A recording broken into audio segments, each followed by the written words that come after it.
तो hello everyone, आप लोग कैसे। और मेरा न्यू यूट्यूब चैनल में आप सभी का स्वागत है।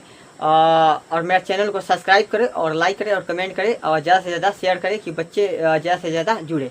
और सबसे पहले हम देखेंगे कि इंडस वैली सिविलाइजेशन क्या है और इंडस वैली सिविलाइजेशन जो इंडस वैली सिविलाइजेशन है वो कब से कब तक चला। इंडस वैली सिविलाइजेशन देखते हैं तो हम लोग 2500 BC से लेकर और 1750 BC तक चला।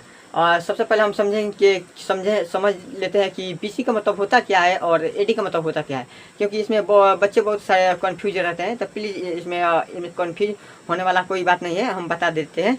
जैसे कि आप देख सकते हैं यहाँ पर मान लीजिए कि ईसा मसीह का जन्म हुआ। ईसा मसीह के जन्म से पहले जो काल चलता था, जो ईसा मसीह के जन्म से पहले जो काल चलता था उसे क्या कहते थे, BC कहते थे। और जो ईसा मसीह के जन्म के बाद जो अभी काल चल रहा है इसे क्या कहते हैं, AD कहते हैं। तो कन्फ्यूज ना हो, जो ईसा मसीह के जन्म से पहले जो काल चल रहा था उसे BC और जो ईसा मसीह के जन्म के बाद चल रहा है उसे AD।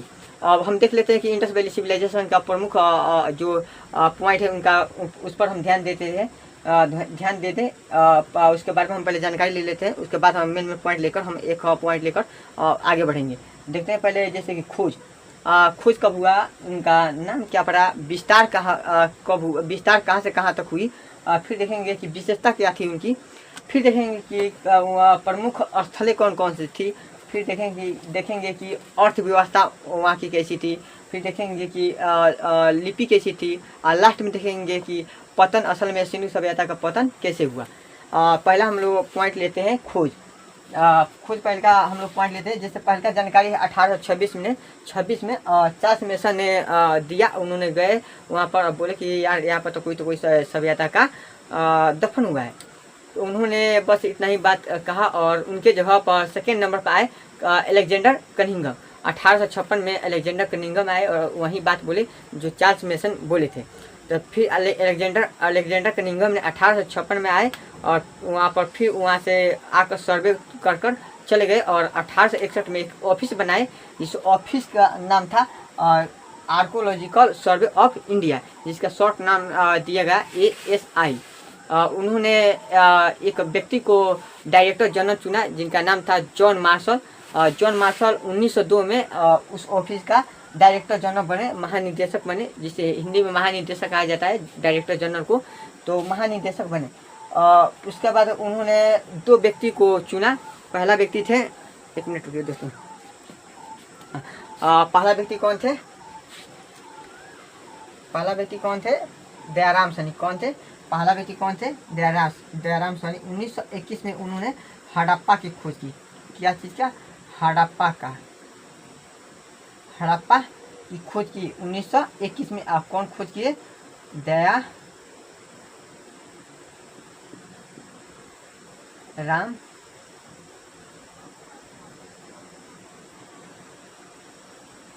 सैनी।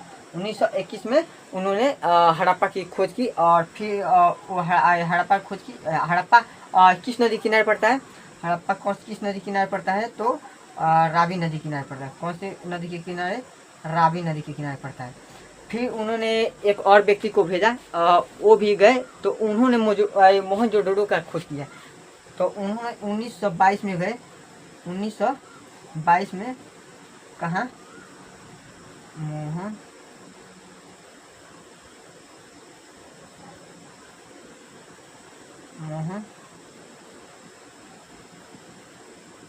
मोहनजोदड़ो कहाँ गए, मोहनजोदड़ो। और मोहनजोदड़ो को जाकर खोज के, उनका क्या नाम था, राखल दास बनर्जी। क्या था,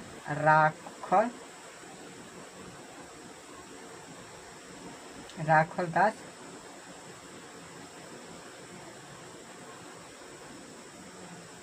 बनर्जी। और राखल दास बनर्जी ने उन्होंने जाकर मोहनजोदड़ो का खोज किए। और मोहनजोदड़ो कौन सा नदी किनारे पड़ता है, सिंधु। कौन सा नदी किनारे पड़ता है, सिंधु नदी किनारे पड़ता है। कौन सा नदी, सिंधु नदी के किनारे पड़ता है। और उसके बाद हमारा जो खोज था वो खोज, हमारा पहला पॉइंट समाप्त हुआ। अब हम देखेंगे कि जो विस्तार था वो कहाँ से कहाँ तक हुई थी, और पहले इसके बारे में डिस्कशन करते हैं। तो पहले ये तो हो गया। अब इसके मैं आप लोग इस स्क्रीनशॉट ले लीजिए, क्योंकि मुझे मिटकाना होता है। हो गया दोस्तों, इसको पहले हम मिटका देते हैं।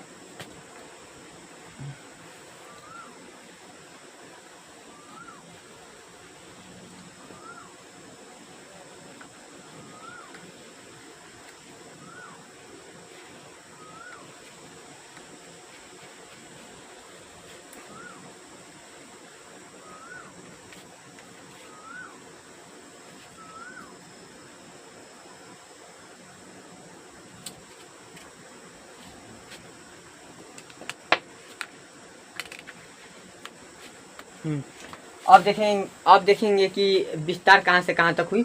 और यहाँ पर देख लेते हैं नॉर्थ, साउथ, ईस्ट, वेस्ट। हम ईस्ट में देखते हैं आलमगीर। कहाँ? आलमगीर, आलमगीर, ईस्ट में आलमगीर। और हमारा साउथ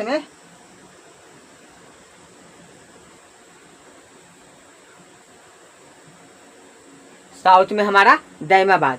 और फिर देखेंगे नॉर्थ में हमारा क्या आएगा,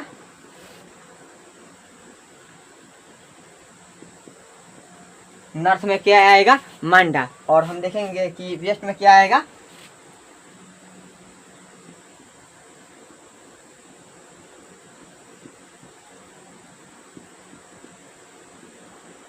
सूतकांगेडो। और वेस्ट में हमारा क्या आएगा, सूतकांगेडो। हमारा विस्तार कहाँ कहाँ से हुआ था, नॉर्थ में मांडा, और ईस्ट में आलमगीर, और साउथ में दैमाबाद, और वेस्ट में सूतकांगेडो। फिर हम देखेंगे कि कितने प्रमुख स्थलें थे। तो हम देखेंगे प्रमुख स्थलें, प्रमुख स्थल नहीं मानते, स्थल मान लेते हैं। ऐसे कितने स्थल थे, स्थल कितने थे।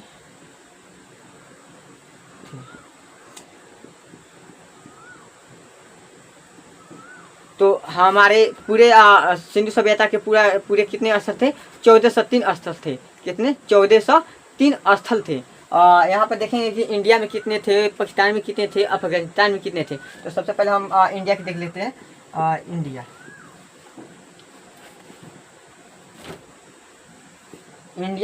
इंडिया में 925 स्थलें पाए गए थे। और पाकिस्तान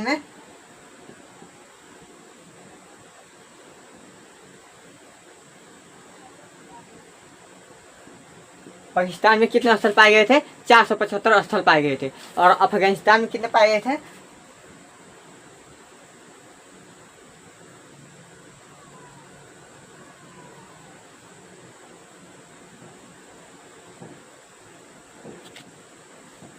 अफगानिस्तान में कितने पाए गए थे, 3 स्थल पाए गए थे।